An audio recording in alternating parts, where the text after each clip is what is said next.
అది బలలో పాలు పొందుటకై చూడండి. మొదటి సమూయేలు గ్రంథం 17వ అధ్యాయము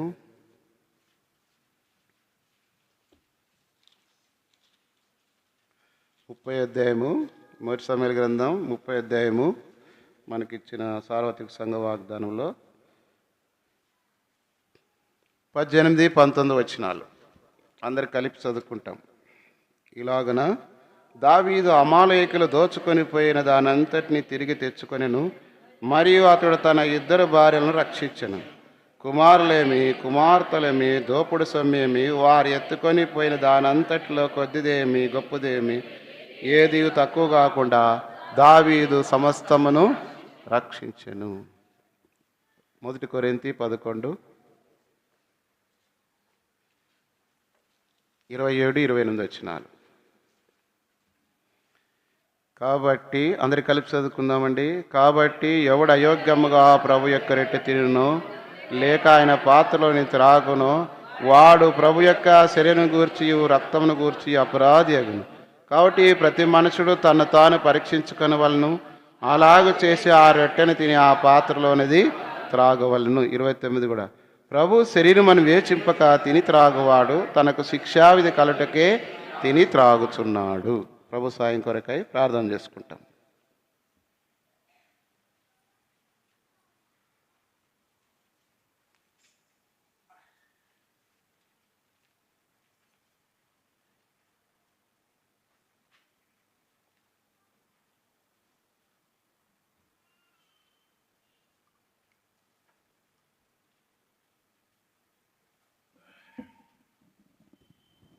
పరిశుద్ధ తండ్రి, నీ పాదలు కొందనాలు స్తోత్రాలు. మీ నామను బట్టి ఇంతవరకు నీ బిడ్డలైన వారు ఆరాధన చేస్తూ వచ్చారు.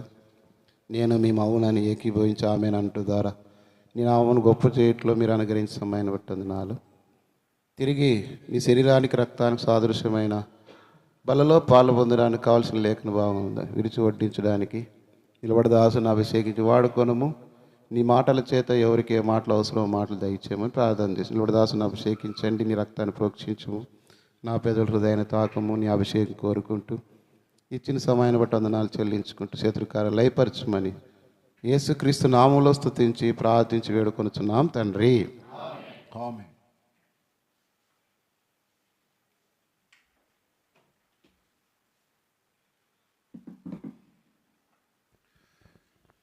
ఈ సంవత్సరంలో దేవుడి సార్వత్రిక సంఘ వాగ్దానంలో భాగంగా రెండవది దావీదు సమస్తమును సంపాదించుకొనెను రక్షించెను అనే వాగ్దానము మనకుంది.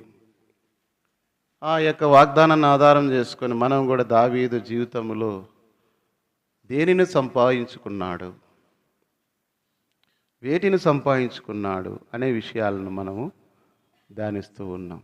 దావీదు గురించి మనకు తెలుసు, దేవుని హృదయానుసారుడు, అంతేకాకుండా మంచి రచయిత, దేవుని భయభక్తులు కలిగిన వాడు, దేవుని కార్యాల కొరకు ఆసక్తి కలిగిన వ్యక్తి.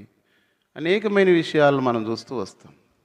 అయితే ఒకానొక సమయంలో దావీదు చేసిన పొరపాట్లను బట్టి దావీదు పోగొట్టుకున్నాడు, నష్టపోయాడు. అయితే దేవుని మీద ఆధారపడటం బట్టి తిరిగి సమస్తమును సంపాదించుకున్నాడు. మన జీవితంలో కూడా కోల్పోయిన వాటిని, నష్టపోయిన వాటిని తిరిగి సంపాదించుకోవాలంటే ఇక్కడే 35 6వ వచనం చివరి భాగంలో దావీదు తన దేవుడైన యెహోవాను బట్టి ధైర్యము తెచ్చుకొని, మన జీవితంలో మన ధైర్యము బలము, అందుకే యెహోవా నా బలము అన్నాడు.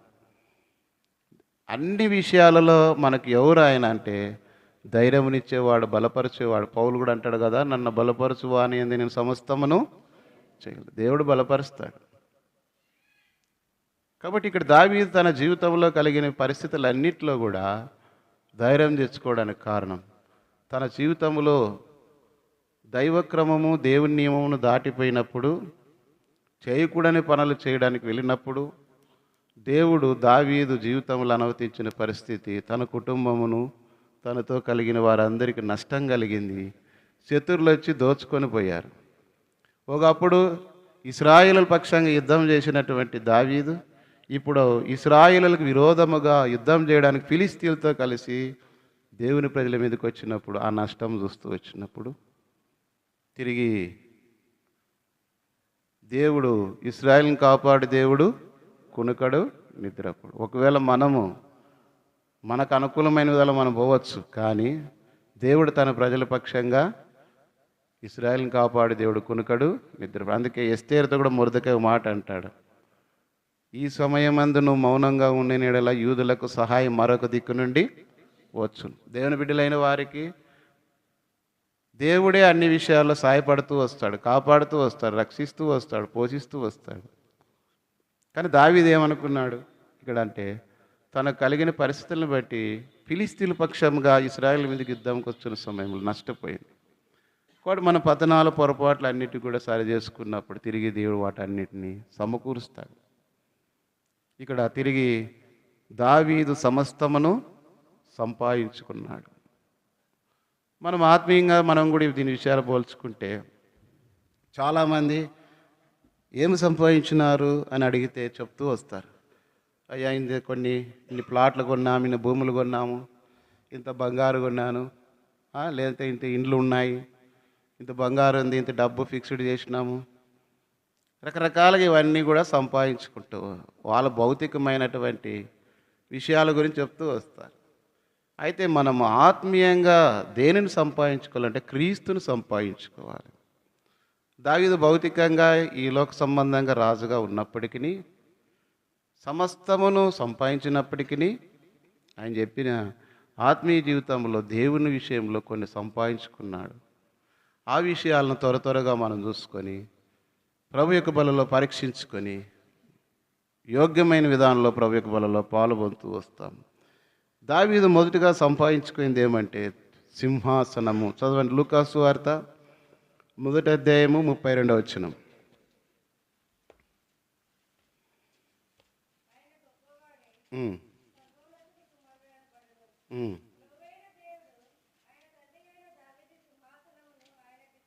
కాబట్టి ప్రభువైన దేవుడు ఆయన తండ్రి అయిన దావీదు సింహాసనమును ఆయనకిచ్చును. కాబట్టి యేసుక్రీస్తు వారి గురించి చెప్పబడిన మాట ఏమంటే, ప్రభువైన దేవుడు దావీదు సింహాసనమును అతనికి ఇచ్చును అని ఉంది. కాబట్టి ఇక్కడ దావీదు సింహాసనము అని సృష్టికర్త అయిన దేవుడు యేసుక్రీస్తు వారి కొరకై ఆయన గురించి రాయబడిన మాట ఏమంటే, పేరు ఏమంటే దావీదు సింహాసనము. దావీదు సింహాసనాన్ని సంపాదించుకున్నాడు. దేవుని బిడ్డలుగా ఈ లోకంలో నేను జయించి, ప్రకటన 3వ అధ్యాయంలో చదవండి 5వ వచనమా 20వ వచనమా చదువుమా. నేను జయించి నా తండ్రితో కూడా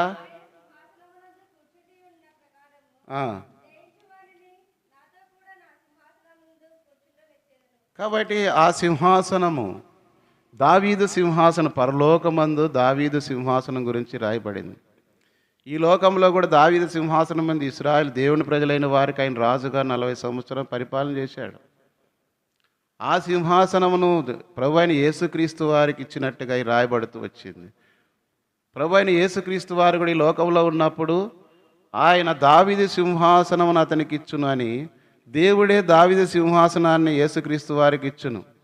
పరలోకంలో, భూలోకంలో ఇచ్చాడు, పరలోకంలో కూడా ఇచ్చేవాడుగా ఉంటున్నాడు. చదవండి ఒక మాట, కీర్తనలు 89:29.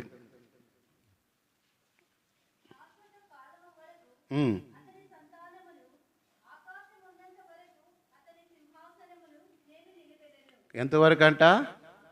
ఆకాశం, భూమి ఆకాశం ప్రభు అయిన యేసుక్రీస్తు వారి ఈ లోకానికి వచ్చే వరకు, క్రొత్త ఆకాశం క్రొత్త భూమి వచ్చే వరకు కూడా దావీదు సింహాసనమును ఉంచుతానన్నాడు. ఎంత గొప్ప ఆధిక్యతలను దావీదుని దేవుడు తీసుకొచ్చాడు. కారణం ఏమంటే దేవుని హృదయానుసారుడుగా నడుచుకున్నాడు. దావీదు ఎట్లా సంపాదించుకున్నాడంటే దేవునికి హృదయానుసారుడుగా నడుచుకున్నాడు కాబట్టి, దేవుని ఉద్దేశములన్నీ నెరవేర్చేవాడు కాబట్టి, దేవుని మాట విని వెంటనే దానికి లోబడేవాడు కాబట్టి దాటిని సంపాదించుకున్నాడు. మొట్టమొదటిగా మనం చూసుకునే వాటి విషయంలో దావీదు సింహాసనమును సంపాదించుకున్నట్టుగా దేవుని వాక్యంలో మనం చూస్తూ వస్తాం. మనం ఏం సంపాదించుకున్నాం? ప్రభులో ఆత్మీయమైన విషయాల్లో ప్రభుని రక్షించబడి మార మనసు పొంది ఇన్ని సంవత్సరాలైనా ప్రభు కొరకై దేవుని సంఘంలో దేవుని బిడ్డల మధ్యలో నీ ఆధిక్యత ఏమి? నువ్వు దేనిని సంపాదించుకున్నావు?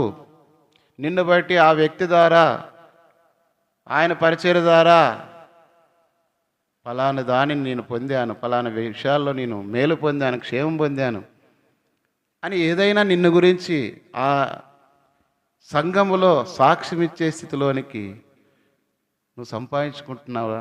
లేదా లోక సంబంధమైన వాటి కొరకై ప్రయాసపడి వాటిని సంపాదించుకోవడానికి ప్రయత్నం. ఈ లోక సంబంధం లోకమునైనను లోకంలో ఉన్న వాటినైనాను ప్రేమింపకూడని దేవుని వాక్యం ఉంది. ప్రభు కంటే ఎక్కువగా మనం ప్రేమించకూడదు. ప్రభు కంటే ఎక్కువగా మనం ప్రేమిస్తే అవి గతించిపోతాయి. ఏది కూడా నీ వెంట రావు. ఉన్నంత వరకు ఉండాల్సిందే, లేదని లేదు. కానీ దేవుని కంటే ఎక్కువగా వాటి కొరకై మనం ప్రయాసపడకూడదు. దావీదైతే మొదటిది దావీదు సింహాసనం అని సంపాదించుకున్నాడు. మరి నీ జీవితంలో దావీదు వలె దేవునిలో ఆధిక్యత ఒకరు దినాన ఈ లోకంలో ముగించబడిన తర్వాత అన్ని శ్రమలు, కష్టాలు, నిందలు, అవమానాలు ఈ లోకంలో ప్రభు మార్గంలో నువ్వు వెళ్ళినప్పుడు ఆ సింహాసనంలో నువ్వు కూడా జయించువాడిని ఏమైనాడు ఆయన? ఆ సింహాసనం మీద కూర్చుని పెడతాడు. నిన్ను కూడా ఆ సింహాసనం మీద కూర్చుని పెట్టాలని ప్రభు కోరుతున్నాడు. ఆ సింహాసనం మీద కూర్చోవడానికి నువ్వు అర్హతను సంపాదించుకున్నావా? కాబట్టి మొదటిగా దావీదు సింహాసనమును సంపాదించుకున్నాడు. రెండవ చూడండి, లూకాసు వార్త 2వ అధ్యాయం 11వ వచనం. చాలమ్మా. దావీదు పట్టణమందు మీ నేడు రక్షకుడు మీ కొరకు. ఇప్పుడు రెండోది ఏం సంపాదించుకున్నాడు? పట్టణం. దావీదు పట్టణం అని యూదా బేత్లెహేముకు యేసుప్రభువు వారు పుట్టినప్పుడు ఆ పట్టణములో దావీదు పట్టణము. విశ్వాసులైన దేవుని బిడ్డలైన వారు మనం ఉన్న ఊరు లేదంటే ఉన్న సంఘములో ఆ పేరు ఆధిక్యత మనం కలిగి ఉండాలి. కడపలో బర్మా జోసెఫ్ అంకుల్ సేవ చేసినాడు. ఆయన పేరే కడప బర్మా జోసెఫ్ అంకుల్ అన్నాడు. ఖమ్మంలో దైవజనుడు తిమోతి అంకుల్ సేవ చేసినాడు. ఖమ్మం తిమోతి అంకుల్ అంటారు. కర్నూలులో అరవింద్ అంకుల్ సేవ చేసినాడు. కర్నూలు అరవిందం గారు అంటారు. ఇట్లా ఒక్కోరు ఆ స్థలంలో ఉండి సేవ చేసిన తర్వాత ఆ సంఘాలలో ఒక మూల స్తంభాలుగా దేవుడు వారి యొక్క పరిచయను వృద్ధిపరుస్తూ వచ్చినాడు. దావీదు పట్టణము. సృష్టికర్త అయిన దేవుడు ఈ లోకానికి రావడానికి ఎవరి పేరు వాడుకున్నాడు? దేవదూత పలికిన మాట ఇది. చదవండి, ఆ మాట ముందుంది కదా. ఇది 10వ వచనంలో అయితే ఆ దూత అనుంది కదా. దేవదూత ఏమనింది? దావీదు పట్టణము. నిన్ను బట్టి అలాంటి ఆధిక్యతలు నువ్వు కలిగి ఉన్నావా? మొదటిగా ప్రవచనాల ప్రకారం మీకా గ్రంథం 5వ అధ్యాయం 2వ వచనం చూడండి. మీకా గ్రంథం 5వ అధ్యాయము 2వ వచనం.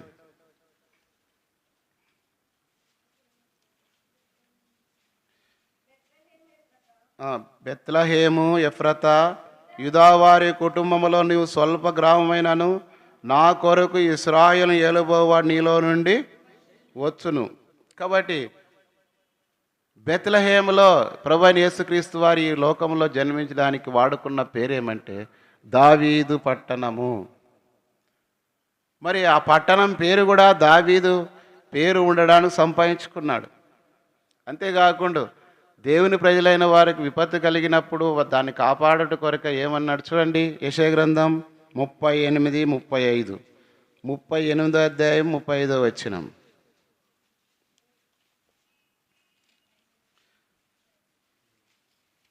లేదా ఒక మాట అక్కడే ఉండండి. 37, 35 మా. నా నిమిత్తమును నా సేవకుడైన దావీదు నిమిత్తమును నేను ఈ పట్టణమును కాపాడి రక్షింతును. ఎవరిని బట్టి ఆ పట్టణాన్ని కాపాడి రక్షిస్తానన్నాడు? ఇది హిజ్కియా దినాల్లో హిజ్కియా రాజుగా ఉన్నప్పుడు వారి మీదక రబ్షాకే అనేటువంటి అషూర్ సైన్యం యుద్ధానికి వచ్చినప్పుడు ఎవరి నిమిత్తం ఆ పట్టణాన్ని కాపాడుతాడని దేవుడు సెలవిస్తున్నాడు అక్కడ? దావీదును బట్టి ఆ సైన్యం మీద ఒక్క దూతను పంపగానే ఆ దూత వచ్చి ఎంతమందిని అక్కడ చూడండి 36లో అంతటా యెహోవా దూత బయలుదేరి అస్సురు వారి దండపేటలో 185,000 మందిని మొత్తెను. దావీదుని బట్టి ఆ పట్టణం మీదకి వచ్చినటువంటి అస్సూరు సైన్యములో 185,000 మంది దూత వెళ్ళి యుద్ధం చేసి చంపింది. యెహోవా యందు భయభక్తులు గల వారి చుట్టూ ఆయన దూత కావలుండి వారిని రక్షించును. కీర్తన 34:7 రాయబడింది. దేవుని యందు భయభక్తులు కలిగి ఉన్న మన జీవితంలో మన పక్షంగా శత్రువు అనేక రకాలుగా యుద్ధానికి వచ్చినప్పుడు దేవుడు కాపాడుతూ వస్తాడు. శత్రువైన సాతాను మన మీదకి, మన ఇంటి మీదకి, లేదంటే సంఘం మీదకి అనేక రకాలుగా గాలి తుఫాన్ల పరిస్థితులు సమస్యలు వచ్చినప్పుడు వాటన్నిటిలో నుండి ఇశ్రాయేలును కాపాడు దేవుడు కునుకడు నిద్రపోడు. దేవుడు ఆ పట్టణాన్ని దావీదుని బట్టి కాపాడుతానంటున్నాడు.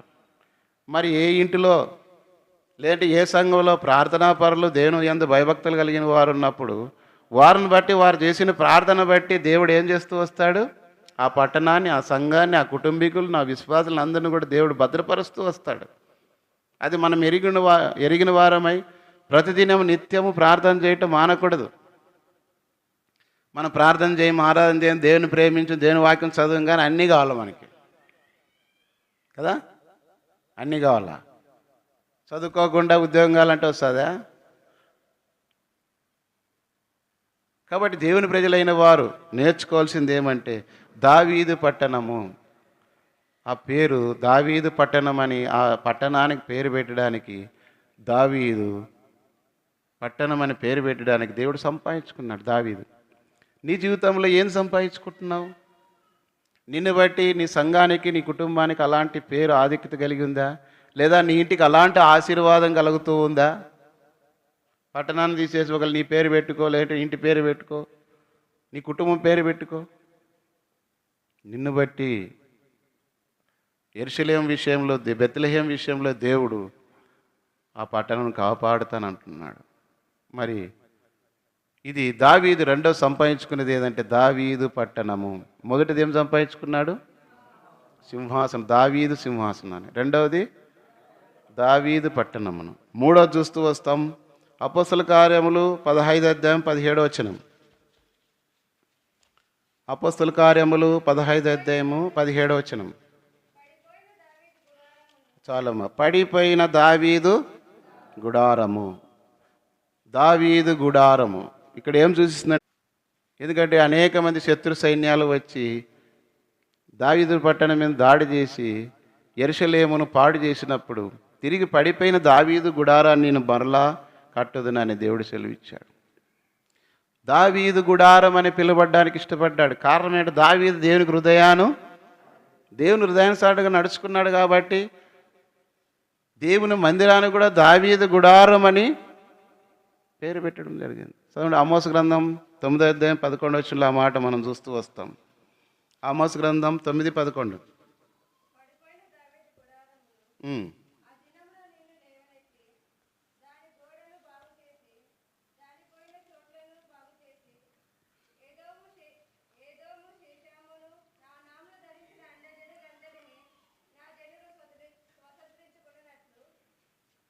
చాలే. పడిపోయిన దావీదు గుడారాన్ని. దేవుని మందిరం విషయంలో దావీదు ఎంత మక్కువ ఉందంటే, సమయం లేదు కాబట్టి 3 దినవృత్తాంతములు 22 చదివి అక్కడి నుంచి 29 వరకు చదివితే సమస్తమును సంపాదించి పెట్టాడు.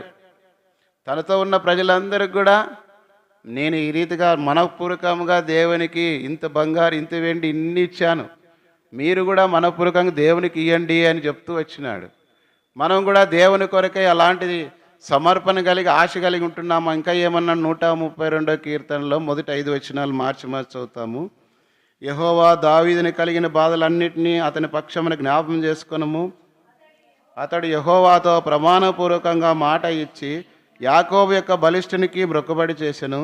ఎట్లనగా యెహోవాకు నేను ఒక స్థలం చూచు వరకు, యాకోబు యొక్క బలిష్ఠునికి ఒక నివాస స్థలము నేను చూచు వరకు నా వాసస్థానమైన గుడారంలో నేను ప్రవేశింపను. నేను పరుండు మంచం మీదకి ఎక్కను, నా కన్నులకు నిద్ర రానియను, నా కన్ను రెప్పలకు కునికిపాటు రాని. ఎంత ఆశ దావీదుని దేవుని మందిరం గురించి.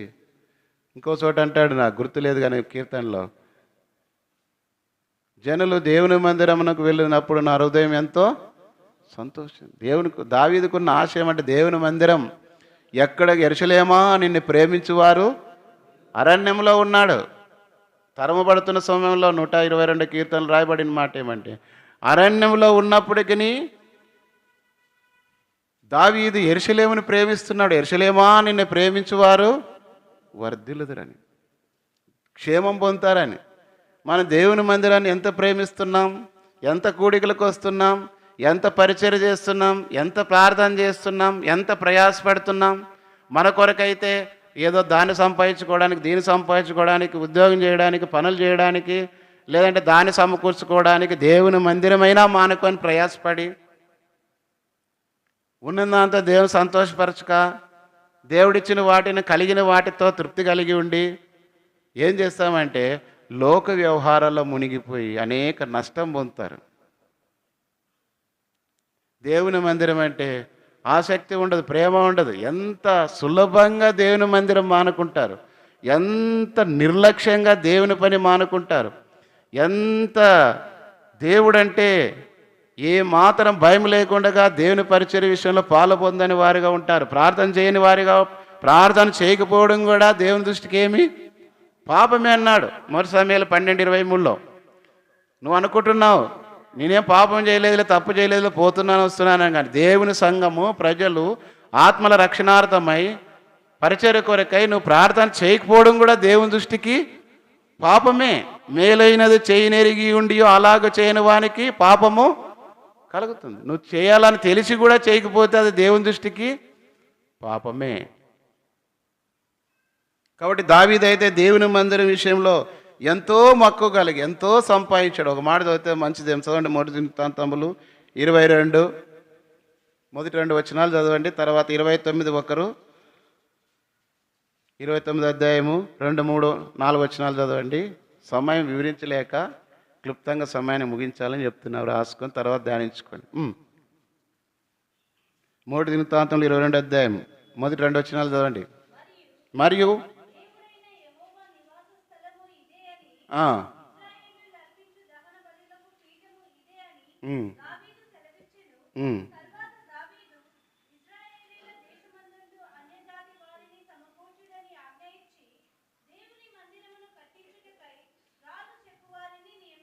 కాబట్టి తర్వాత 14 వచ్చిన చదవమ్మా.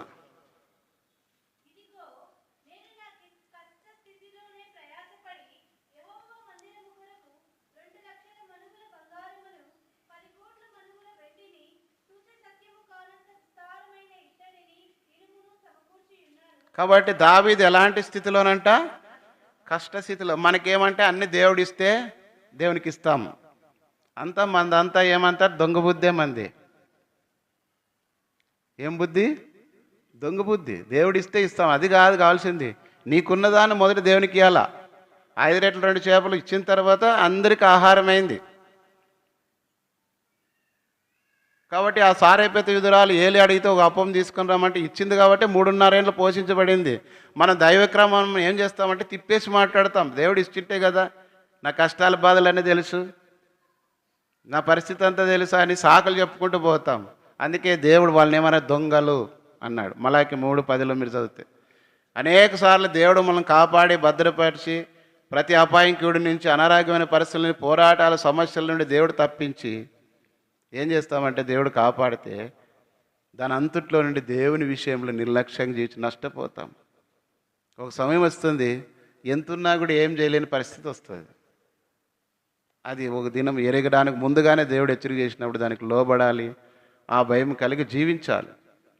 ఎంతోమంది చేసే తప్పు ఏమంటే దేవుని యొక్క గుడారం, దేవుని మందిరం విషయంలో జాగ్రత్త. కాబట్టి 29:11లో రాయబడింది.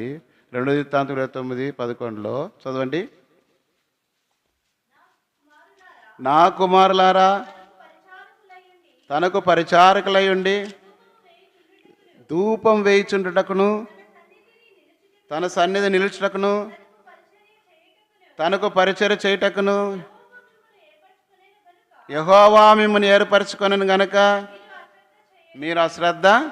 దేవుడు మనల్ని ఎందుకు ఏర్పాటు చేసి, ప్రభువా నన్ను ఏర్పాటు చేసుకున్నావు, రక్షించుకున్నావు, ఆ బాధ నుండి ఈ బాధ నుండి తప్పించినావు అని ఆరాధన చేసినా మంచిదే. మళ్ళీ ఇదంతా ఎవరు చేయాలా? కాబట్టి మనం వచ్చి కూర్చునేకే ఆలస్యం. వచ్చేదేమో ఆలస్యంగా వస్తాం, పోయేదేమో త్వరగా పోవాలా. ఎందుకంటే వండుకొని తినిందే. ఒక రోజు కొంచెం ఏమైనా తినకపోతే ఏమైనా నష్టం కలుగుతుంది. ఈ రోజంతా దేవుని విశ్రాంతి దినమును ఘనముగా ఏం చేయాలి, మనము ఆచరించాలా. ఆ పూర్వదినాల్లో ఉదయకాలం మొదలుకొని సాయంకాలం వరకు దేవుని ఇంట్లో నుండి సువార్త అంతా చెప్పి సువార్త కుడికి అయిపోయిన వరకు ఇంట్లోకి వెళ్ళండి.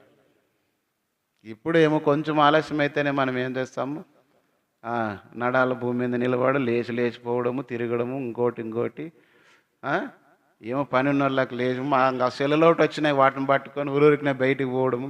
దేవుడు అన్నీ చూస్తున్నాడు. యెహోవా కనసు లోకమంతటా. దేవుని సన్నిధిలోని భయం ఉంటే నిర్లక్ష్యంగా ప్రవర్తిస్తున్నామంటే నష్టం ఉంది అని అర్థం. కాబట్టి దేవుని సన్నిధిలో మనం అశ్రద్ధగా జీవించకూడదు, నిర్లక్ష్యంగా ఉండకూడదు. దేవుడు నాతో ఏం మాట్లాడతాడు, ఏం చేయమంటున్నాడు, దేవుని ఇంట్లో సంతోషం. మరలా తిరిగి ఆదివారం వరకు మనం ఈ వాక్యం చేత పోషించబడాలా, ఆదరించబడాలి, ధైర్యపరచబడాలా. కాబట్టి దేవుని ఇంటిలో దేవుడు తనకు ఎందుకు ఏర్పాటు చేసుకున్నా అంటే ధూపం వేయడానికి, అంటే ప్రార్థన చేయడానికి, దేవుని సన్నిధిలో నుంచి పరిచర్య చేయడానికి దేవుడు మనల్ని ఏర్పాటు చేసుకున్నాడు. ఆ విషయంలో నిర్లక్ష్యం చేయొద్దు. ఊరికే రక్షణ పొందిన మారు మనసు పొందాం, ఆరాధన చేస్తాం, బలలో పాలు పొందుతాం, సంకలో బైబిల్ పెట్టుకొని ఇంటికి పోతాం అనే దానికి కాదు ఇది. ఇవన్నీ ఎవరు చేయాలా? పిల్లలు ఎంతో ప్రయాసపడి చేస్తారు. దేవుని సంఘంలో ఏర్పాట్లు మీకు వచ్చే లోపలగా కసువు కొట్టి, సాపులు వేసి, శుభ్రం వేసి, అన్నీ చేసి, ఫ్యాన్లు వేసి, లైట్లు వేసి, గాలి మళ్ళీ తాగేకి నీళ్లు పెట్టి అన్నీ చేస్తారు. మీ ఇంట్లో మాత్రం అన్నీ కుమురుగుడ్డు పోలు కదా, తెలుసు కదా మీకు. ఆడే బుర్రలాడు ఆడేది లేస్తుంటారు, అట్లా చేస్తారు. ఇటుకు వచ్చి మాత్రము అంతా ఏదో పిక్నిక్ వచ్చినట్లుగా, ఫంక్షన్కి వచ్చినట్లు వస్తారు. దేవుని కనీసం కూర్చొని దేవుని వాక్యం వినే కూడా కొంతమందికి ఓపిక ఉండదు.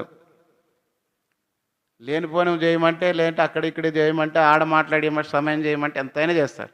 కానీ దేవుని ఇంట్లో ఎట్లున్నాం? కాబట్టి దావీదు సంపాదించుకున్న తర్వాత దావీదు గుడారం, దేవుని మందిరానికి దావీదు గుడారం అని పేరు పెట్టడానికి సంపాదించుకున్నాడు. 4వ వచనం అపోస్తల కార్యములు 13:34. మరియు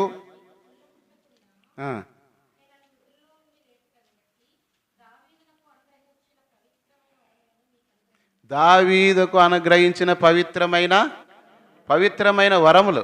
దావీదు ఎన్ని వరములు సంపాదించుకున్నాడు. పాటలు పాడతాడు, వాయిద్యాలు వాయిస్తాడు, కీర్తనలు రాస్తాడు. అనేక రకమైన తలాంతులు దావీదుకున్నాయి. పవిత్రమైన వరములు దేవుడిచ్చాడు. ఈ పొద్దు ఆ కీర్తనలు చదువుకొని మనం ఆదరించబడుతున్నాం. దావీదు కీర్తన రాయబడుతూ వస్తుంది. దావీదు రచించిన కీర్తన అని ఉంది.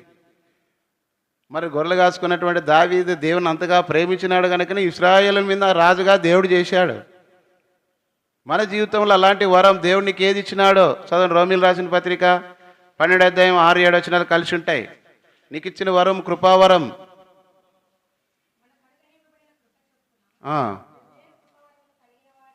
వేరు కృపావరం కలిగిన వారం ఎండినను, ప్రవచన వరం అయితే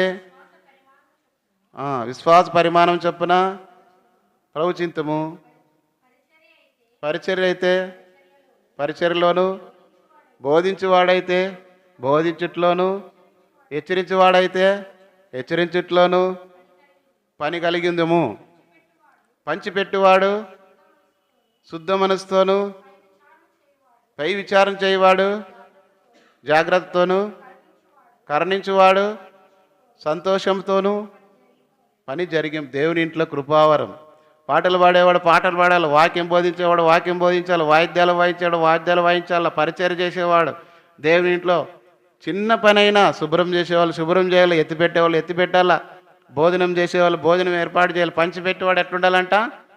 శుద్ధ మనసుతో. ఒకరికి ఎక్కువ ఒకరు తక్కువ, ప్రేమ ఉన్న వాళ్ళ మీద ఎక్కువ, లేని వాళ్ళ మీద తక్కువ, ఇష్టమైన వాళ్ళకి ఎక్కువ, ఇష్టం లేని వాళ్ళకి తక్కువ అని కాదు. మేము అది నేర్చుకున్నాం.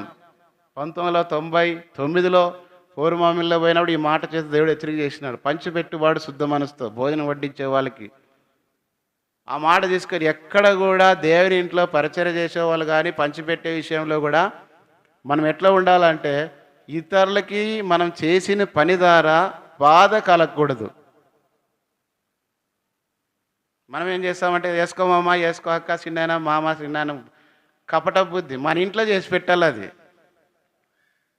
గంటలు వేసేది కాదు. చెప్పిన ప్రకారం రూల్ ప్రకారం పంచిపెట్టేవాడు శుద్ధ మనస్సు.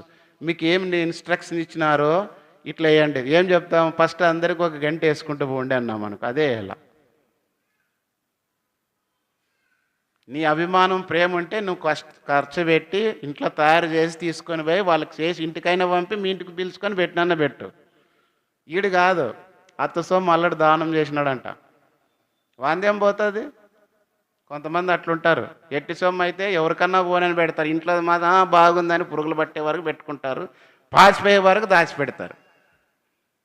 ఇది దొంగ బుద్ధి. దేవునికి ఇష్టమైన పరిచర్య కాదు. పరిచర్య కూడా సంఘంలో అందరినీ గమనించాలి. ఎవరికి ఏం అక్కర, ఎవరికి ఏ సమస్య, ఎవరికి ఎట్లా పరిస్థితుల్లో ఎవరిని ఏ పరిచర్యలో వాడుకోవాలి. బోధించి సమర్థత కలిగిన వాడిని బోధకు తీసుకోవాలి, పాడగలిగిన వాడిని పాడేదాన్ని తీసుకోవాలి. అంతేగాని ఆయన ఒకడేనా స్టేజ్ మీద కనపడేది, ఆయన ఒకడేనా పాడేది, ఆయన ఒకడేని చెప్పేది, నేను చేస్తాను ఆయన ముందుకు వస్తే దాతాను అభిరాముల వల్ల నువ్వు ఒకరే కాదు మోసే, మేము కూడా దేవుని యాజకులమే పరిచారకులు ముందుకు వచ్చినామనుకో, దానివల్ల నష్టం ఉంది. దేవుడు నీకు అప్పగించిన పని అదే చెయ్యి, కానీ దాంట్లోకి పోదు. కన్ను పని కన్ను చేయాల, చెయ్యి పని చేయాల, కాలు పని కాలు చేయాల. అంతే. లోకంలో ఏముంది? కుక్క పని కుక్క చేయాల, గాడిద పని చెప్పినాను కదా కథ. గాడిద అరిస్తే ఎవరు వినరు, కుక్క అరిస్తే ఎవరో దొంగలు వచ్చినారని జాగ్రత్త మేలుకుంటారు. దాని పని దాన్ని, గాడిద పని మోసే పని, కుక్క పని అరిసే పని, కావులు కాసి. అంతేగాని తారుమారు పని చేస్తే నువ్వు చేయాల్సిన పని ఇంకోరు ఆ పని నువ్వు చేసేయడానికి ప్రయత్నం చేయకూడదు. అది దైవక్రమం. కన్ను పని కన్ను, చేయి పని చేయి చెప్పే కథ. కళ్ళు ముక్కు కొట్లాడుకున్నాయంట, నువ్వు స్టైల్గా అద్దాలు పెట్టుకుంటే చూసేదానికి మేము మొయ్యాలా, నువ్వు చేయమంటే లేదమ్మా అని చెప్పినా కూడా వినలేదంట. అద్దాలు తీసేసి పోతూ రాయి తట్టుకొని బారులు పడితే ఫస్ట్ దెబ్బ తగ్గలేదు ఎవరికి? ముక్కు బెదిరింది, దోక్కొని పోయింది. చాలాసార్లు మనం ఇట్లాంటి ఇది కలిగి ఉంటాం. అదే కూడా నాలుక పండ్లు కూడా కొట్లాడుకొని కథ. పోయి కింద పడితే ఆ వీపు మొక్కుతాంటే రోజు నాలుగు నువ్వు మాట్లాడతావు, లోనికి పోతావు, ఈ మానవ నాకు మోస్తుంది అని పద్దం లేచిన తల్లి నన్ను జాగ్రత్తగా చూసుకొని. కాబట్టి దేవుని సంఘంలో ఎక్కడ ఏ నియమం ఉందో, ఎవరు ఏ పని చేయాలో దాని ప్రకారమే అది కృపావరం. 5 ఇచ్చినోడు 10 చేయాల, 2 ఇచ్చినోడు 4 చేయాల, 1 ఇచ్చినోడు 1 పని చేయాల. 1 ఇచ్చినోడు నాకు 5 ఇచ్చింటే 5 లెక్క చేస్తాను, 1 ఇచ్చినాడు కాబట్టి చేయి నన్ను దాచిపెట్టేది కాదు. నీకు ఏం పని చెప్పినారో అది కృపావరం కాదు. దావీదుకి ఇచ్చినటువంటి కృపావరము ఒకటి చెప్తాను, చదవండి. 1 సమూయేలు గ్రంథం 16:23.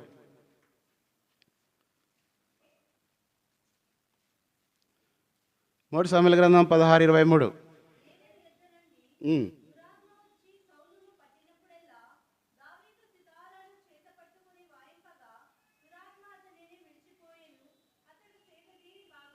కాబట్టి సౌలుకు దురాత్మ పట్టింది, ఎందుకంటే చెడ్డ బుద్ధి వచ్చింది.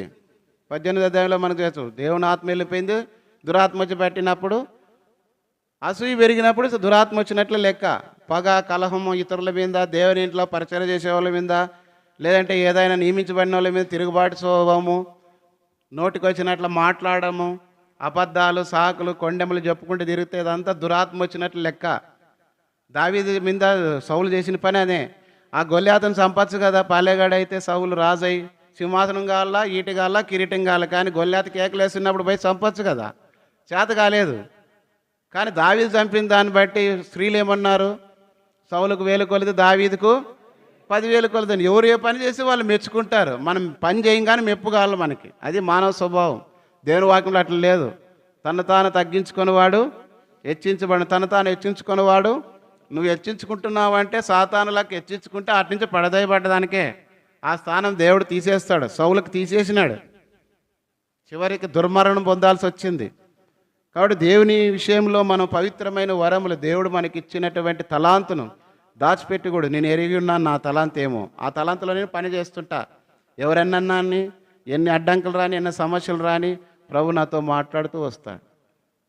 అదే ప్రభు అని. ఈ సమయం ఎట్లా ఉంటుందంటే మా పరిస్థితి ఉదయం మొదలుకొని పరిచర్య కంటేనే అన్ని రకాల వాక్యం సిద్ధపడాలా, పరిచర్య నడిపించాలా. అంటే గడియారంలో 3 ముళ్ళు ఉంటాయి. నిమిషాల ముళ్ళు ఏం చేస్తుంటుంది? ఎప్పుడది అన్నిటికంటే స్పీడు తిరుగుతుంటుంది. సెకండ్ల ముళ్ళు. నిమిషాల ముళ్ళు ఏం చేస్తుంది? కొంచెము స్లోగా తిరుగుతుంది. గంటల ముళ్ళేమి నిదానం గంటకు రొంత జరుగుతుంటుంది అంతే. అది అట్లుంటారు ఈ సంఘంలో కూడా. మేము ఎట్లా నిమిషాల ముళ్ళు తిరిగినట్లుంటుంది. మాకు అన్ని పరిచయాలు, కూర్చోవాలా, లేయాలా, దాని చేయాలి, దీని చేయాలా, ఏ మీటింగ్ పెట్టినా. కొంతమంది గంటల ముళ్ళ కూర్చొని చోటు నుంచి కదలరు, ఏం పని చేయరు. వాళ్ళు ఏమైనా ఎవరో లేదు తిరుగుతున్నాడు కదా, చేస్తున్నాడు కదా అనుకుంటారు. కానీ ఇవన్నీ గురించి దేవునికి లెక్క చెప్పాల్సి వస్తుంది ఒకరోజు. దేవుడు నీకు అప్పగించిన తలాంతులు ఏమి ఇచ్చినాడు, ఆ పని చేయి. మీరేమో మేము 9:30కి లోపలగానే వచ్చి కూర్చొని ప్రార్థనతో ఆరంభించి ముగింపు వరకు మేము ఇక్కడ ఉండాలా, కూర్చోాలా, లేయాలా, తిరగాల, గంట సేపు నిలబడాలా, గంట సేపు పాటలు పాడాలా అన్నట్లుంటుంది. ఇంత ప్రయాసపడేది దేవుని పరిచర్య. ప్రజలు మీరు బుద్ధి పెడితే రావచ్చు, కూర్చోవచ్చు, ఇష్టం లేవు లేచిపోతుంటారు, వస్తుంటారు. మాకు అట్లా అవకాశం లేదే. కాబట్టి దేవుని సన్నిధిలో దావీదుకి ఇచ్చిన కృపావరాన్ని సితారాన్ని వాయిస్తే దయ్యము దురాత్మ వదిలిపోయిందంట. మనం పాట పాడితే దేవుని ఆత్మ దురాత్మ వెళ్ళిపోవాలి. దేవుని వాక్యంలో అది ఒక తలాంతు. కొంతమందికి దయ్యాలు ఎలగొట్టేది కూడా ఒక తలాంతు. మీరు అక్కడ కొంచెం అద్భుతములు చేయవారులో అనుంది. దయ్యములు ఎలగొట్టినాం ప్రభు అంటే దానికంటే వాళ్ళని సంతోషపెడితే ప్రభు ఏమన్నాడు, వాటిని బట్టి సంతోషించొద్దండి అన్నాడు. కాబట్టి అనేక మంది కొన్ని చోట్లకు పోతుంటారు. ఏమంటే ఆటికి పోతారు, దయ్యాలు వెళ్ళిపోయింది, రోగం బాగా అయినారు, ఇంటికి వచ్చి మళ్ళీ అదే పూజలే అదే చేస్తుంటారు. ఉదాహరణ చెప్తాను. కొన్ని చోట్ల పోతారు, ఆటకు పోతే దయ్యం పోతుందంట అని చర్చికి, లేదంటే ఆ పాస్టర్ గది పోతారు. దయ్యం పోయిన తర్వాత అన్నిలు పోతారు, పిల్లలు కాలేదని పోతుంటారు, ఫలానా రోగం ఉందని పోతుంటారు. మళ్ళీ వచ్చి వాళ్ళ ఇంట్లో మాత్రం ఆ విగ్రహాలు, ఆ పూజలు అవన్నీ చేస్తుంటారు. రికార్డుకు పోవడం మాత్రం ఏంటి పోతున్నామంటే ఉద్యోగం రావాలని, పెళ్ళి కావాలని. ఒక ఆయన చెప్పినాడు, సేవకుడు అయినాడు ఆయన. ఫస్ట్ ఏమో ఉద్యోగం రావాలని బాప్తిజం తీసుకున్నాడంట. రెండోది పెళ్ళి కావాలని తీసుకున్నాడంట. మూడోది సరైనటువంటి మారు మనసు రక్షణ తీర్మానం గల 3 సార్లు బాప్తిజం తీసుకున్నాడు ఆయన. చెప్పినాడు. మనలు కూడా ఎట్లుంటారు, అవసరానికి కొద్దీ తీసుకుంటారు. అవన్నీ దేవుని సంతోషపరచనేరు. శరీరానుసారమైన మనసు దేవుణ్ణి సంతోషపరచనేరు. కాబట్టి మధ్యాహ్న కాల సమయంలో దావీదు కృపావరం ఏదైతే దేవుడు తనకిచ్చాడో దాని విషయంలో దావీదుకి ఇచ్చిన పవిత్రమైన వరం. మనం కూడా ప్రభా నీటిలో నేను ఏం చేయాలా, ప్రార్థన చేయాలా, సువార్త చెప్పాలా, పని చేయాలా, వాయిద్యాలు వాయించాలా, వాక్యం బోధించాలా, దేవుని కొరకే నువ్వు ఏది దేవుడు అడిగితే దేవుడు ఇస్తాడు, దేవుడు చూపిస్తాడు, బయలుపరుస్తాడు నీ వరం ఏమి. ఆ వరమును గుర్తించి సంఘంలో నిన్ను ఆ పని కొరకు వాడుకుంటారు. మనం ఏం చేస్తాము, ఉదాహరణకి వంట చేసేది వస్తుంది అనుకో, ఎవరికైనా బాగా వంట చేయమని వాళ్ళు చెప్తాము. వంట రానాలు పోటీ పడి ఏమి అని చెప్పేది, ఏదో కథ భలే వంటలు సానని బండి మీద మెరంతో తీసుకొచ్చినారంట. అంత అయిపోయినాక గుమ్మడికాయకి ఎసురు పెట్టాలని ఎంత పెట్టాలని అడిగిందంట అమ్మ. ఆమెకేం బండి మీద మెరుగు పోయినాడు, బొల్లే అట్లా ఇట్లా నక్లీస్ బయట వేసుకొని జుట్టు ప్రీతి తిప్పుకొని అందరిలో ఘనత ఊరేగింపు మాత్రం బాగుంది. ఆటికి పోయినాక గుమ్మడికాయ వేసినాక దీనికి ఎంతేళ్ళు ఉప్పు అని అడిగిందంట. కొంతమంది వంట రాని వాళ్ళకి వంట ఇస్తే ఏమవుతుంది, అందరూ కూడా లోనికి బయటికి తిరగాల్సి వస్తుంది, టెంకాయలు తెచ్చుకొని తాగాల్సి వస్తుంది. నువ్వు చేసిన పనికి 100 మంది బాధపడాలి. నీకు అది ఉంటే అది చెయ్యి. కాబట్టి అది వరము. కొంతమంది ఎట్లా చేస్తే కసువైన రసం చేస్తారంట, వాళ్ళు చేసింది అంత రుచిగా ఉంటుంది. దేవుని మీద ఆధారపడ వాళ్ళకి ఇచ్చిన పనితనం అది, అంతేగాని అందరితో పోటీ పడితే జరగదు అది. కాబట్టి ఇక్కడ దావీదు తనకిచ్చినటువంటి పవిత్ర వరముల విషయంలో సంపాదించుకున్నాడు. మొదటిది ఏం సంపాదించుకున్నాడు అని చూసాము, సింహాసనం. రెండవది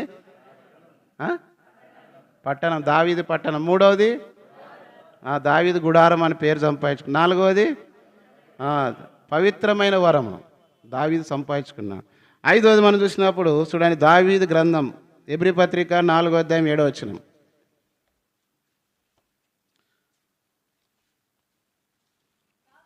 కాగా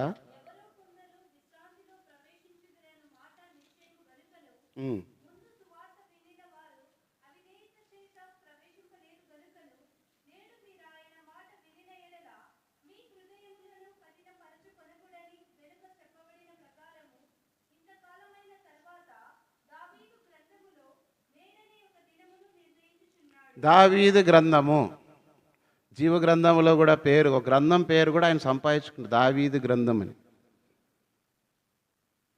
మరి నా జీవితంలో ఏం సంపాదించుకున్నాము? లోకములో పేరు ప్రఖ్యాతులు సంపాదించుకున్నాం, ఆస్తిపాస్తులు సంపాదించుకున్నాం, పేరు ప్రతిష్టలు సంపాదించుకున్నాం, నలుగురిలో గౌరవం ఉందనుకుంటున్నాం.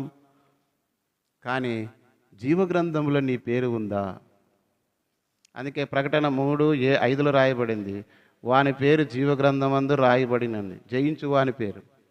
కాబట్టి జీవగ్రంథమందు మన పేరు ఉందా? ప్రభు కూడా అన్నాడుగా శిష్యులతో, ఈ అద్భుతముల దయ్యాలు వెళ్ళిపోతున్నాయని వాటిని బట్టి సంతోషింపక మీ పేరు లూకాసు వార్త 10:20 రాయబడింది, మీ పేరు జీవగ్రంథమందు రాయబడినదని సంతోషించాలి. మన పేరు జీవగ్రంథంలో ఉందా? దేవుని కొరకు నమ్మకంగా జీవించి వాళ్ళ సువార్త విని వారు అవిధేయులైనారు. జీవగ్రంథంలో వాళ్ళ పేరు తుడిచిపెట్టబడుతుంది. దేవుని సంఘం పని, పరిచయ పని ఏమంటే సువార్త ప్రకటించడము, వాళ్ళని రక్షణలో నడిపించే వరకు బాధ్యత. రక్షణలో మారు మనసు పొంది బాప్తీసం పొందిన తర్వాత నీ ఆత్మకు నువ్వే ఉత్తరవాది తప్పిపోతే. కొంతమంది అంటారు, ఆయన మారు మనసు పొందినాడు, ఆయన మారు మనసు పొందింది, బాప్తీసం తీసుకుంది, అది చేసింది, ఇది చేసింది అంటే వాళ్ళ ఆత్మలకు వాళ్ళే ఉత్తరవాదులు. ఎందుకంటే నువ్వు ఆ రోజు తీర్మానం చేసి చెయ్యెత్తి ఏమని చెప్పినావు? నువ్వు ప్రభు కోసం నేను మరణం వరకు సాక్షిగా జీవిస్తానన్నావు. కానీ మధ్యలో ఏమైపోయినారు? వాళ్ళు సువార్తను విని సువార్తను రక్షణను పోగొట్టుకున్నారు. పోగొట్టుకొని దాని కొరకై దీని కొరకై పోయి నష్టపోయి, దానికి ఉత్తరవాదులు సంఘము కాదు, సువార్థికులు కాదు. ఎవరికి ఉత్తరవాదులు అంటే దేవుని ఎరగని వారికి, వాక్యం వినని వారికి, రక్షణ మారు మనసు పొందని వారి విషయంలో దేవుడు లెక్క అడుగుతాడు. దుర్మార్గుడు తన దుర్మార్గతను బట్టి మరణించడం వల్ల నేను నిన్ను ఉత్తరవాదిగా ఎంచుదని అన్నాడు. హెజ్కేల్ గ్రంథం 18 చదివితే, టైం లేకురికి చెప్తాను. అయితే వాడు విని కూడా మారు మనసు పొందని వాని ఆత్మకు వాడే ఉత్తరవాది. నీతిమంతుడు తన నీతిని విడిచి పాపం చేసిన తన ఆత్మకు తానే ఉత్తరవాది అని. దేవుని ఎరిగి ఉండి మారు మనసు పొంది వాక్యం ఎరిగి ఉండి అన్నీ తెలిసి తప్పు చేస్తే ఆ తప్పు ఎవరు? తన ఆత్మకు తానే. సంఘం మీద కానీ ఉండదు. గుర్తుపెట్టుకోవాలి ఈ విషయం. దేవుని వాక్యం సువార్త ఎందుకు నువ్వు ప్రయాసపడి ఇంట్లో మిద్దెల మీద కానీ ఇంట్లో కానీ అనేకసార్లు దర్శించినప్పుడు కానీ ఎందుకు చెప్తారంటే దేవుడు ఒక దినాన్ని వచ్చినప్పుడు లెక్క అడుగుతాడనే భారంతో చెప్తాం, ప్రయాసపడతాం. అది నిర్లక్ష్య పెట్టి వస్తాం పోతాం ఉంటాం మళ్ళా చూస్తాం అనే వాళ్ళందరూ ఏమైంది అక్కడ? ముందు సువార్త వినినవారు అవిధేయత చేత ప్రవేశింపలేదు పరలోక రాజ్యంలోనికి. దేవుని సువార్త విన్నారు, మరలా చూస్తాంలే అన్నోళ్ళంతా పరలోక రాజ్యంలోనికి ప్రవేశించారు. గుర్తుపెట్టుకోండి. కాబట్టి నీ ఇంటిలో నువ్వే ఉత్తరవాది. నీ ఇంటిలో వారు రక్షణ మారు మనసు పొందుకోకుండా చనిపోయినా ఈ లోకం విడిచిపెడితే దానికి దేవుడు నిన్ను ఉత్తరవాదిగా ఇస్తాడు. దాని కొరకు కన్నీరు కాల్చాలి, ప్రార్థన చేయాలి, సంఘం ద్వారా సువార్త వినిపించాలి. ఎవరైనా దేవుని సేవకులు వచ్చినాడు పిలిచి వాళ్ళకి దేవుని మాటలు ప్రకటించాలి. ఏదో జరిగినప్పుడు కార్యాల కొరకు వచ్చి మా మీద నెత్తి మీద ఇంత ముండ్ల కంప పెట్టి అగ్గి అంటించడం కాదు. మీరు గాలిపోండి మేము బాగుంటామని. మాకు కూడా ఉంటుంది జ్ఞానంతో నడుచుకోవాలి, ఎట్లా చేయాలని. కొన్ని విషయాలు కాదని లేక పిలాద లేక దోషం లేకుండా కడుక్కోవాల్సి వస్తుంది. కాబట్టి దాని విషయంలో నీకు బాధ్యత లేదా? కొన్నిసార్లు దీని మీద ఉన్నట్టు బాధ్యత, కార్యాల మీద శ్రద్ధ, ఇంటి వారి మీద ప్రేమ మక్కువ దేవుని ఎరిగినప్పుడు ఆ ప్రజల గురించి ఎందుకు లేదు? నీ ఇంటి వారి గురించి ఎందుకు ఆ బాధ్యత లేదు, శ్రద్ధ లేదు, భారం లేదు, కన్నీరు లేదు? దేవుడు నిన్ను లెక్క అడుగుతాడా? ఒక దినాన్ని ఖచ్చితంగా అడుగుతాడు. కాబట్టి దావీదుకు ఉన్న వరములో ఇదొకటి. దావీదు గ్రంథములో పేరు ఎవని పేరు అయినను జీవ గ్రంథం అందు రాయబడినట్లు కనబడిన ఎడల ఏమంటే వారిని చదవండి. ప్రకటన 20:15. ఎవని పేరైనను జీవగ్రంథమందు రాయబడినట్టు కనబడిన ఎడల. కాబట్టి జీవగ్రంథంలో నీ పేరు లేదంటే ఎక్కడ పడతావు? ఒకడు పోయినాడు, బాగా సంపాదించుకొని తిని సుఖంగా ఉందామనుకున్నాడు. చనిపోయిన తర్వాత ఆ వస్త్రం లేకుండా పోయినాడు పెండ్లి విందుకి, రాజు దగ్గరికి. వీడిని కాళ్ళు చేతులు కట్టిక చీకట్లో పడేయమన్నాడు. ఇక్కడ మందిరాలకు రావచ్చు, లేదంటే అందరితో మంచి చెడు కాదనలేక పని జరిగించుకోవచ్చు. కానీ జీవగ్రంథమందు రక్షణ మార మనసు పొందకుండా నీ పేరు లేకుండా కానీ జీవగ్రంథంలో నువ్వన్నీ బాహ్యంగా ప్రకృతి సంబంధమైన ఆచార సంబంధం, అంటే ప్రకృతి సంబంధం అంటే తల్లిదండ్రుల క్రైస్తవులు ఏదో నేర్చుకున్న ప్రకారం పద్ధతి ప్రకారం వచ్చిపోయారు ప్రకృతి సంబంధులు. అంటే దేని పిల్ల దానికి పుడుతుంది కదా, అట్లా క్రైస్తవులు కాబట్టి పుట్టింటారు అంతే, మారు మనసు ఉండదు వాళ్ళకి. పేర్లేం క్రైస్తవుల పేర్లు ఉంటాయి. మా తాత క్రైస్తవుడు, మా నాయన క్రైస్తవుడు, నేను క్రైస్తవుడు అని పేర్లు, మా పేర్లు ఆయన పెట్టినాడు. ఇక పెడుతుంటారు. పేరు పెడితేనే నువ్వు జీవించుచున్నావన్న పేరు మాత్రం ఉన్నది, కానీ నీవు పేరు పెట్టుకుంటే కాదు, పెళ్లి చేసుకుంటే కాదు, దేవుని సంఘంలో అది చేసుకుంటే కాదు. మంచిదే, ప్రభులో జీవగ్రంథంలో నీ పేరు లేకపోతే ఒక దినాన్ని వస్తుంది, జీవగ్రంథమందు నీ పేరు ఉంటేనే. చదవండి, అదే ప్రకటన 22:17, 21:27, 21:27. గొర్రెపిల్ల యొక్క జీవగ్రంథమందు రాయబడిన వారే దానిలో ప్రవేశించరు, కానీ నిషిద్ధమైనది ఏదైనను అబద్ధమైన దానిని జరిగించువాడు వాడైనను. కాబట్టి నిషిద్ధమైనది, అబద్ధమైనది జీవగ్రంథంలో పేరు లేని వారు ప్రవేశించలేరు. కాబట్టి ఆ యొక్క జీవగ్రంథంలో నీ పేరు ఉంటేనే. నీ పేరు ఉందా? ప్రభునందు క్రీస్తునందు విశ్వాసం వచ్చినప్పుడు నీ పేరు జీవగ్రంథం అందు రాయబడి ఉంటుంది. దానిని తుడిచిపెట్టుకోకుండా కాపాడుకోవాలా. మోషే అంటాడు కదా 32:32 నిర్గమకాండంలో, అయా జీవగ్రంథం అందు నా పేరు తుడిచివేయకము అన్నాడు. ఒకవేళ వాళ్ళని చంపితే నా పేరు తుడిచే అన్నాడు. అంటే రాసిన వానికి తుడిచే అధికారం కూడా. పరీక్ష రాస్తుంటాం, కొన్నిసార్లు తప్పపోతే ఏం చేస్తాం, మనం కొట్టేస్తాం. ఒకవేళ పెన్సిల్తో కొన్ని విషయాలు రాసిన దాన్ని తుడిచేస్తారు ఎరేజర్తో, తప్పపోతే కొట్టేస్తాం, చెల్లదు. దేవుడు కూడా నీ విశ్వాసం, రక్షణను భయంతో వణుకుతో కాపాడుకోకపోతే, పవిత్రత లేకపోతే, దేవునికి ఇష్టమైన జీవితం జీవించకపోతే, దేవుడు కూడా నీ పేరుని ఏం చేస్తాడు? తొలగిస్తాడు. కొన్నిసార్లు ఓట్ల లిస్టులో పేరుండు పోయింటాయి, ఉన్నా కూడా కొన్నిసార్లు తప్పులు ఉన్నాయి కాబట్టి ఆధార్ కార్డుని బట్టి కొన్ని విషయాలకు ఎలిజిబిలిటీ ఉండవు, మార్చుకోపోండి అంటారు. లోకంలో దాని కొరకే ఇంత ఉంటే, జీవగ్రంథం అందు నీ పేరు ఉండాలంటే ఎంత జాగ్రత్త పడి కాపాడుకోవాలి. కాబట్టి దావీదు గ్రంథము, జీవగ్రంథములో దావీదు గ్రంథం అని గ్రంథం పేరు కూడా దావీదు సంపాదించుకున్నాడు. ఆంధ్రప్రదేశ్ రాష్ట్రం కొరకు పొట్టి శ్రీరాములు 8 దినాలు ఆమర నిరాహార దీక్ష చేసి చనిపోయినాడు. కానీ రాష్ట్రం వచ్చిన తర్వాత ఆయన పేరు ఏమైనా పెట్టినారా? గాంధీజీ గారు భారతదేశం కొరకు చనిపోయినాడు, జాతిపిత అన్నారే తప్ప. కాబట్టి మనం దేవుని కొరకై ఒకవేళ లోక సంబంధమైన వాటి కొరకు ఎంతో ప్రయాసపడవచ్చు.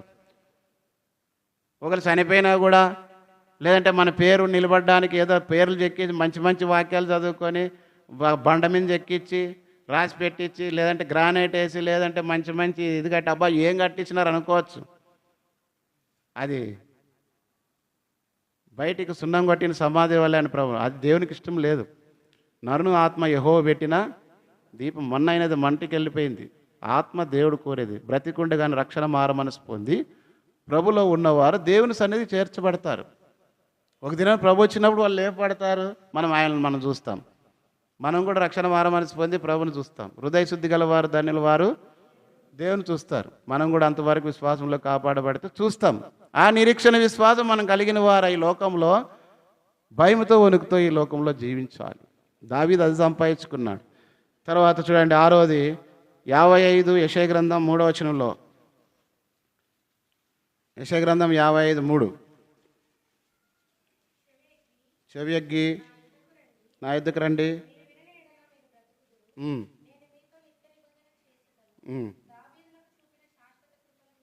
ఏమంట? దావీదుకు చూపిన శాశ్వత కృపను. దావీదుకు దేవుడు కృప చూపాడు కాబట్టి సూర్యుడినంతకాలం, చంద్రుడినంతకాలం అతను సింహాసనం మీద ఒకని కూర్చుండా. అందుకే దావీదు కుమారుడైన పిలువబడ్డానికి ఆ సింహాసనం పేరు తర్వాత తరతరాలుగా వచ్చింది. ఆ కృపను మనం పోగొట్టుకోకూడదు. అనేక మంది దేవుని కృపను పోగొట్టుకుంటారు.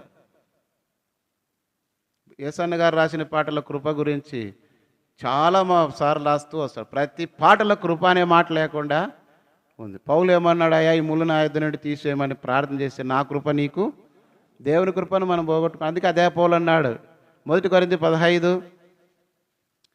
15:10 అన్నాడు, దేవుడు అనుగ్రహించిన కృపను నిష్ఫలము నేను చేయలేదు. కాబట్టి దేవుని కృపను అనేక మంది పోగొట్టుకుంటారు. సౌలు దేవుని కృపను పోగొట్టుకున్నాడు, దుర్మరణం పొందుతూ వచ్చినాడు. ఏశావు గురించి చదవండి, ఎబ్రీ పత్రిక 12:11 వచ్చిన అనుకుంటాను, చదవండి. తర్వాత ఆశీర్వాదం పొందుకోరి. ఉమ్, ఉమ్.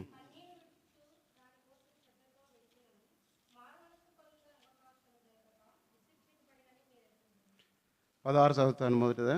ఒక పూటి కూటి కొరకు తన జ్యేష్ఠత్వ హక్కును అమ్మివేసిన ఏశావు వంటి భ్రష్టుడైన వ్యభిచారైన ఉండినేమో అని జాగ్రత్తగా చూచుకొనుడి.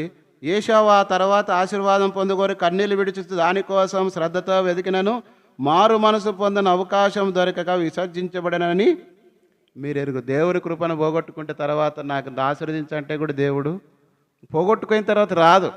అందుకే దేవుడి కృపను మనము పోగొట్టుకోకూడదు. కృపచేత రక్షించబడ్డాము.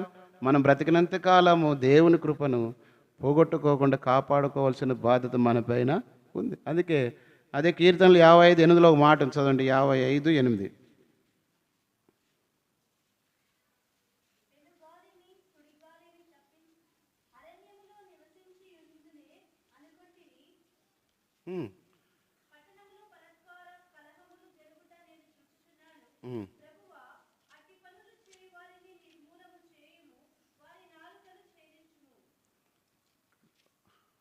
ఒక మాట ఉన్నింది. సరే, దేవుని కృపను మనము నిరర్థకము చేయకూడదు. దేవుని కృపను భూమి ఆకాశం నుండి కృప మహోన్నతమైనది. ఆయన కృపను మనం పోగొట్టుకోకూడదు. దేవుని కృపను పోగొట్టుకుంటే ఇంకా దాని దౌర్భాగ్యమైన జీవితం. కృప అంటే ఏమిటి? దేవుడు కనికరం. దేవుడు కొద్ది కాలం చూస్తూ చూస్తూ చూస్తూ ఉంటాడు. నువ్వు మాత్రం నిర్లక్ష్యంగా దేవుని లోబడుకోకుండా అవిధేయత చూపుతూ ఇష్టానుసారమైన జీవితంలో నువ్వు కొనసాగుతూ ఉన్నప్పుడు ఒకానొక సమయం వస్తుంది, దేవుని కృప నీ నుండి వెళ్ళిపోతుంది. అది పోగొట్టుకున్న తర్వాత నిన్ను ఎవరు కాపాడలేరు, భద్రపరచలేరు, మేలు చేయలేరు. ఆ స్థితిలోనికి దేవుడు తీసుకెళ్తాడు. మనం చూసాం వాక్యంలో, యోనా దేవుని కృపను పోగొట్టుకోవడానికి అవిధేయుడై నినివే పట్టణానికి పోమంటే ఎక్కడ పోయినాడు? తర్షీషుకు పోయాడు. కానీ మత్స్యం కడుపులో సముద్ర గర్భంలో 3 రోజులు ఉండాల్సి వచ్చింది. ఎవరు లేదు, కాంటాక్ట్ లేదు, మాటలు లేదు, పరిస్థితులు ఏమీ లేదు, అందరికీ దూరం అయిపోయి ఎవరు సహాయం లేకుండా స్థితిలోనికి మనం వెళ్ళిపోతాం.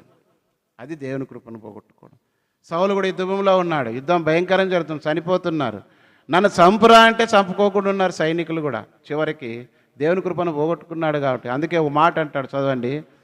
సౌలునకు దూరపరిచినట్టుగా, చదవండి ఆ మాట, 2 సమూయేలు గ్రంథం 7:15 7:15లో చివరికి ఉంది. నిన్ను స్థాపించుటకై నేను కొట్టి వేసిన సౌలునకు నా కృప దూరమైనట్లు అతనికి నా కృప దూరం. దావీదుని గురించి సౌలునకు దేవుడు కృపను దూరం చేసినాడు. ఎన్ని సంవత్సరాలుగా సౌలుకు సమం ఇచ్చినా కూడా సరి చేసుకోలేదు. చివరికి తన ప్రాణమును తానే తీసుకునే స్థితిలోనికి వచ్చినాడు. కాబట్టి దావీదు అలాంటి వాడు కాదు. నువ్వు తప్పు చేసిన వెంటనే, హెచ్చరిక పొందిన వెంటనే తన తాను పశ్చాత్తాపడి సరి చేసుకున్నాడు. కాబట్టి శాశ్వతమైన కృపను సంపాదించుకున్నాడు, దేవునితో నిబంధన చేసుకున్నాడు. ఆ నిబంధన బట్టి దావీదుని బట్టి ఆ యొక్క కృపను తన కుటుంబం, వంశం వారు సంపాదించుకున్నారు. మరి నువ్వేం సంపాదించుకుంటున్నావు? నిన్ను బట్టి నీ కుటుంబానికి, లేదంటే నిన్ను బట్టి నీ సంఘానికి దేవుని కృపను పొందుతున్నారా? సమయం లేదు వివరించడానికి, కాబట్టి గుర్తుంచుకోండి. ఈ 6 చివరిది 7వది ఏమంటే, చూడండి, లూకాసు వార్త 18:38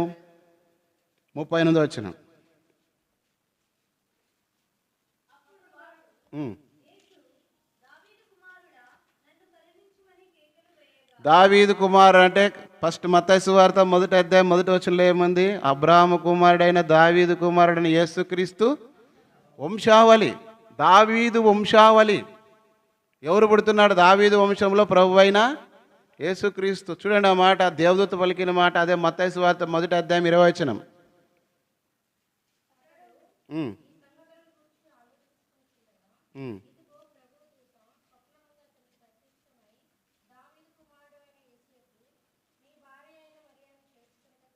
దావీదు కుమారుడైన యేసేపు. యేసేపు ఎవరు వంశం వాడు? దావీదు వంశం వాడు. కాదు, దావీదు వంశంలో యేసుక్రీస్తు వారు పుట్టడానికి ఆ వంశాన్ని కోరుకున్నాడు. కారణం ఏంటంటే దావీదు హృదయానుసారుడు, దేవుని ఉద్దేశములన్నీ నెరవేర్చువాడు, దేవుని మాట వినేవాడు, దేవునికి లోబడేవాడు, దేవుని అందు భయభక్తులు కలిగిన వాడు కనుకనే దావీదును దేవుడు కోరుకున్నాడు. ఆ వంశావళిని కూడా దేవుడు ఏర్పాటు చేసుకున్నాడు. అందుకే ఎవరైనా ఒక సంబంధం మాట్లాడాలంటే వాళ్ళ కుటుంబీకులందరినీ ఇప్పుడు ఎవరు ఇష్టం వచ్చినట్లు అలా పోతున్నారు, నచ్చితే చాలు అంతే. అందుకే అన్నీ ఏవి కూడా వర్ధిల్లట్లేదు, ఆశీర్వాదం లేదు. కారణం ఏంటంటే దైవ మార్గంలో లేనప్పుడు ఎవరికి ఇష్టం వచ్చిన మార్గంలో పోయినప్పుడు అది ఆశీర్వాదకరమైనటువంటి విషయం కాదు. కాబట్టి ఇక్కడ యోసేపు, ఇక్కడ గుడ్డివాడు కూడా దావీదు కుమారుడు అయిన యేసు అన్నాడు. అదే మత్తయి సువార్త 15వ అధ్యాయంలో ఆ స్త్రీ అంటుంది, కనాను స్త్రీ, 22 వచనం.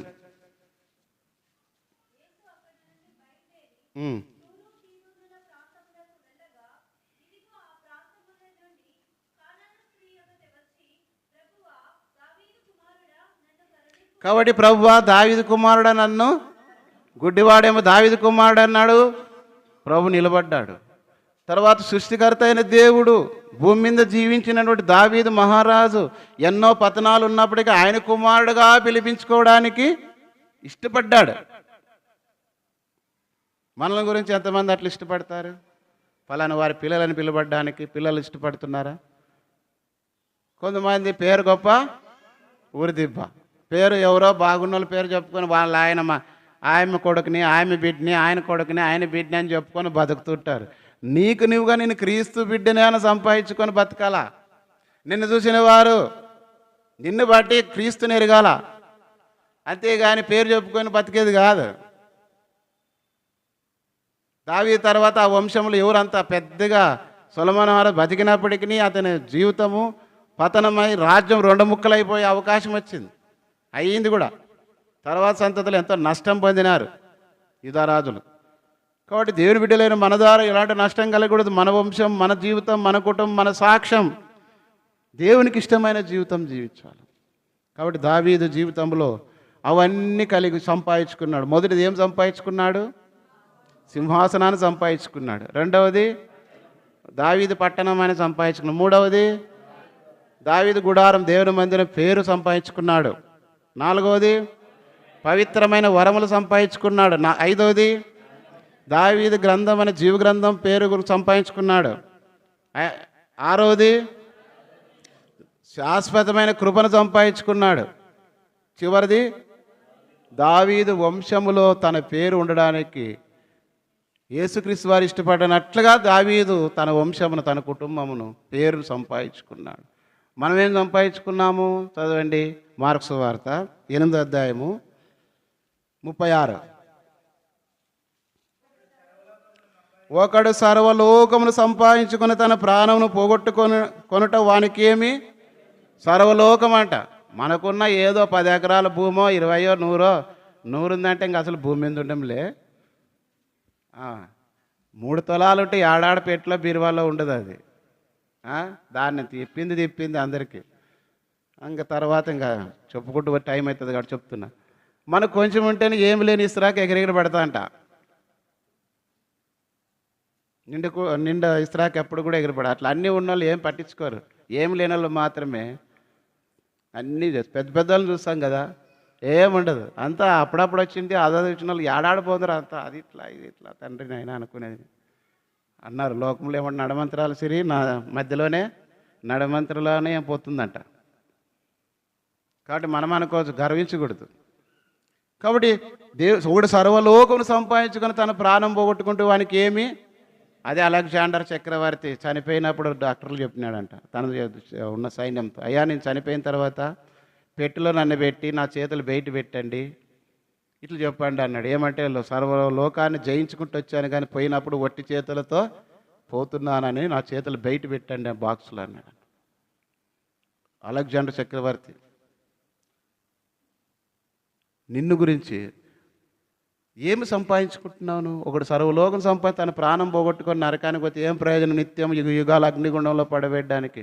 అపోస్తుడైనటువంటి పౌలు అయితే సకల విద్య ప్రవీణుడైనప్పటికీ, ఎంతో ఉన్నతమైన స్థానంలో ఉన్నప్పటికీ ఏమి సంపాదించుకున్నాడంటే చదవండి, ఫిలిప్పీ పత్రిక 3వ అధ్యాయం. చివరిగా ఈ మాటలు తీసుకొని ముగించుకుందాం. ఫిలిప్పీ పత్రిక 3వ అధ్యాయం 7 నుంచి చదవండి.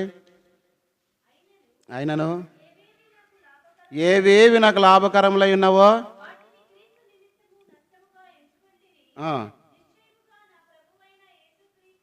అన్ని విద్యలు కలిగిన వాడు. పౌలుతో పాటు చదివిన వాళ్ళు ఎట్లుండారంటే అపోస్తల కార్యములు చూడండి ఒక మాట 19వ అధ్యాయం 31. మరియు ఆసియా దేశాధికారులలో కొందరు అతనికి స్నేహితులై ఉండి అతని యొద్దకు వర్తమానము పంపి. పౌలుతో పాటు పనిచేసిన వాళ్ళు ఆసియా దేశాధికారుల్లో కొందరు. పౌలు స్నేహితులు ఎంత చదువుకున్నారు? పౌలుతో పాటు చదువుకున్న వాళ్ళు ఒక దేశానికే అధికారులు అయినారు. మళ్ళీ అలాంటి దాన్ని పౌలు ఏం చేసినాడు? క్రీస్తుని సమస్తమును, బక్సింగ్ గారి గురించి డబుల్ ఇంజనీర్ ఎంతో ఉన్నతమైనటువంటి కుటుంబంలో ఉన్నా కూడా అన్నీ వదులుకొని క్రీస్తు నిమిత్తం నష్టముగా మనమేం నష్టం ఎంచుకుంటున్నాం? అన్నీ ఉన్నా కూడా ఏమి లేని దాన్ని. కాబట్టి మనం చేసే ఆరాధన కూడా యథార్థంగా ఉండాలా, నేర్చుకున్న మాటలతో కాదు. అన్నీ ఉండి ఏం లేని వాడిని సమర్పిస్తున్నానని కాదు. కాబట్టి అంత ఉన్నతమైన స్థానంలో ఉన్నటువంటి పౌలు ఏమన్నాడు? సమస్తమును నష్టముగా ఎంచుకున్నాం. మనం ఏం దేవుని కొరకు నష్టం ఎంచుకున్నాం? నీకున్న ఆధిక్యతలు నన్ను చాలాసార్లు కొంతమంది అడిగేవాళ్ళు, ఏందయ్యా ఇట్లా అయిపోయినా, అట్లున్నా, అట్లా నుంచి చదువు ఉండి ఇంత రకాల అది ఉన్నాడు. దేవుని కొరకై సంఘం క్షేమం పొందాలా, అభివృద్ధి కావాలా, పరిచయం జరగాలని మాకున్న ఆధిక్యతలన్నీ కూడా వదులుకున్నాం. చాలాసార్లు చెప్పిండొచ్చు, అయినా చెప్పాల్సి వస్తుంది కాబట్టి చెప్తాను. రేపపాట్ల ఉద్యోగాలు, కానీ వాటి గురించి ఆలోచన. ఉదాహరణ చెప్తారు, రైల్వేలో మా చిన్న చాబాల చిన్న ఆయన విశ్వేశ్వరరెడ్డి అని, ఆయన అప్పట్లోనే యూనియన్ నాయకుడు, రైల్వేలో షెడ్లో ఉద్యోగాలు ఇస్తుంటే నన్ను తోలుకొని పోయినాడు. మా పిల్లోడు ఐటీ చేసినాడు, ఇట్లా రెడ్డి అంటే తెలుసు వాళ్ళకి, మా చిన్న శివరామ రెడ్డి వాళ్ళకి వాళ్ళకి అంత క్లోజ్ కాబట్టి అప్పట్లో వాళ్ళ బామారదలు అవుతారు, వాళ్ళకి పరిచయాలు. చెప్తే వాళ్ళ ధరంపూర్ రెడ్డి వాళ్ళ నుంచి వాళ్ళ అమ్మ నుంచి సంబంధం ఉందని నన్ను తోలుకొని పోయి పరిచయం చేసినాడు. సరేలే చూద్దాంలే ఇట్లా అని చెప్పినాడు. ఒక 50,000 కట్టు. ఇంటికి వచ్చిన తర్వాత బక్సింగ్ గారు బుక్ చదువుతుంటే అన్నదమ్ములైన వాళ్ళ మీద, చిన్నాన్నల మీద, వారి మీద ఆధారపడకూడదు, లంచం ఇచ్చి ఉద్యోగాలు సంపాదించకూడదు అని అదంతా ఉంది. మరి తర్వాత మా చిన్న వచ్చి అడిగితే పోదాం రైట్ ఇట్లా ఆయన పెడతానన్న డబ్బులు ఉద్యోగానికి చెప్పినా నేను. లంచం ఇచ్చి ఉద్యోగం సంపాదించుకుని నరకానికి పోలేను చిన్న, నువ్వు తిక్కు మంచి ఉన్నట్లున్నావు అన్నాను. కేసీ నారాయణ సార్ 99లో జడ్పీ చైర్మన్ ఉన్నాడు. చంద్రాన్ని ఇప్పుడు కూడా బతుకున్నాడు. తోలుకొని పోయి సార్ ఇట్లా ఎలక్ట్రికల్ డిపార్ట్మెంట్లో 24 పోస్టులు ఉన్నాయి, ఎస్సీ ఎస్టీ డ్రైవ్ అని ఒకటి పెడతారు. అప్పుడు రెడ్డప్ప ఏదో కడపలో హెడ్ ఆఫీస్ సీఈఓనో వాళ్ళకి ఏమంటారు, చీఫ్ ఇంజనీర్ కదా పెద్ద అందరికంటే రాయలసీమలో, ఆయన క్లాస్మేట్ ఫ్రెండ్ అంట. ఫోన్ చేసి నా ఎదురుగా అడిగినాడు, ఒక సర్టిఫికేట్లు ఇట్లా చేయమన్నాడు. నేను అట్లా చేయలేను అన్న చెప్తున్నా. ఇంతేకాదు, కొన్నిసార్లు ఎగ్జామ్స్ కూడా మానుకొని దేవుని పరిచయం చేయాల్సి వచ్చింది ఇక్కడ. కారణం దేవుని సంఘం, దేవుని కంటే ఎక్కువైంది లేదు. కానీ అన్నీ ఉండి కూడా దేవునిలో లేకుండా చేయకుండా పోవడం అనేది ఒక దినాన్ని లేదు, దేవుడు లెక్క అడుగుతాడు. ప్రతివాడు తన గురించి దేవునికి ఏమి నష్టంగా ఎంచుకుంటున్నావు? ఒకసారి తీర్మానం చేసి, దావీదైతే 7 అనుభవాన్ని సంపాదించుకున్నాడు. మనమేం సంపాదించుకున్నాం? ప్రభు దగ్గరికి పోతే బలా నమ్మకమైన మంచి దాసుడు అనిపించుకుంటున్నామా, సోమరువైనా చెడ్డదాసుడని సాక్ష్యం కలిగి ఉంటున్నాం. అయితే దావీదుని గురించి దేవుడు అపోస్తల కార్యములు 13:22లో ఆ మాట చదువుకొని ముచ్చుకుందామండి. అపోస్తల కార్యములు